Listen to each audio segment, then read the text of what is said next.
Hello दोस्तों, तो कैसे हो आप सब। उम्मीद करता हूँ कि सभी खैरियत से होंगे और बढ़िया होंगे। तो आज की वीडियो में मैं आप सबको फेसबुक के एक ऐसे एरर के बारे में बताने वाला हूँ जो कि नॉर्मली जब भी कोई लॉगिन करता है, ठीक है, तो उसको ये एरर सामने आ जाता है कि session expired, please login again. ठीक है, तो आज की वीडियो में हम इसी टॉपिक पे बात करने वाले हैं और इसी प्रॉब्लम को हम फिक्स करेंगे। तो चलो स्टार्ट करते हैं अपनी इस वीडियो को। तो दोस्तों, यहाँ पे मुझे सेम टू सेम प्रॉब्लम मिल रही है, ठीक है। तो इस प्रॉब्लम को हम कैसे सॉल्व करेंगे, ठीक है। तो यहाँ पे मैं ओके पे क्लिक कर देता हूँ और उसके बाद मैं डायरेक्टली लॉग आउट हो जाऊँगा, ठीक है। तो उसके बाद यहाँ पे मेरे अकाउंट दिखा रहा है, तो मैं उसी अकाउंट को रिमूव करूँगा यहाँ से।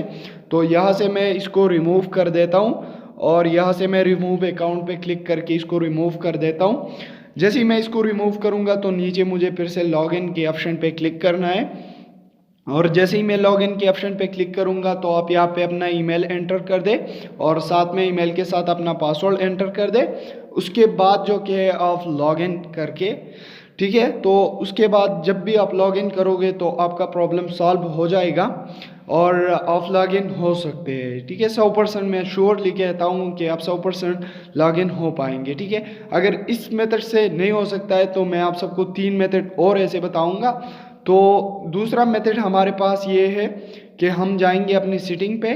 अच्छा दोस्तों, तो यहाँ पे मैं अपनी सेटिंग्स में आ गया हूँ, ठीक है। तो उसके बाद आपको क्या करना है, स्क्रॉल डाउन करना है और यहाँ पे आपको ऐप पे जाना है, ठीक है, ऐप्स पे जाना है। और जैसे ही आप ऐप्स पे जाओगे तो आपको नीचे जो कि है फेसबुक ढूंढना है, ठीक है। तो यहाँ पे फेसबुक मुझे मिला तो मैंने इस पर क्लिक किया और उसके बाद जो कि आपको नीचे आना है और यहाँ पे आपको स्टोरेज का ऑप्शन मिलेगा, ठीक है। तो इस पर क्लिक करने के बाद आपको क्लियर डेटा पे क्लिक कर देना है, ठीक है।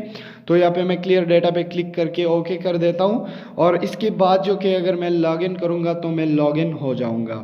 तो दोस्तों, अगर इन दोनों मेथड से ना हो पाए तो आपको जो कि है पहले ये सोचना है कि अगर आपका अकाउंट कहीं और लॉगिन है तो पहले उसको लॉग आउट करना है और उसके बाद जो कि आपको लॉगिन करना है तो आप भी लॉगिन कर सकते हैं। इसके अलावा अगर इन सब से नहीं होता है तो आपको क्या करना है, यहाँ पे फेसबुक पे क्लिक करना है और उसके बाद फेसबुक को अनइंस्टॉल कर देना है और उसके बाद जो कि आप अपने फेसबुक को री इंस्टॉल कर दें और लॉगिन हो जाए तो आपकी ये प्रॉब्लम जो कि है 100% सॉल्व हो जाएगी। तो दोस्तों, अगर वीडियो पसंद आई है तो वीडियो को जल्दी से लाइक करो और इसी तरह टेक्निकल वीडियोस देखने के लिए मैक्स सर्विसेज को सब्सक्राइब करें। Thanks for your watching.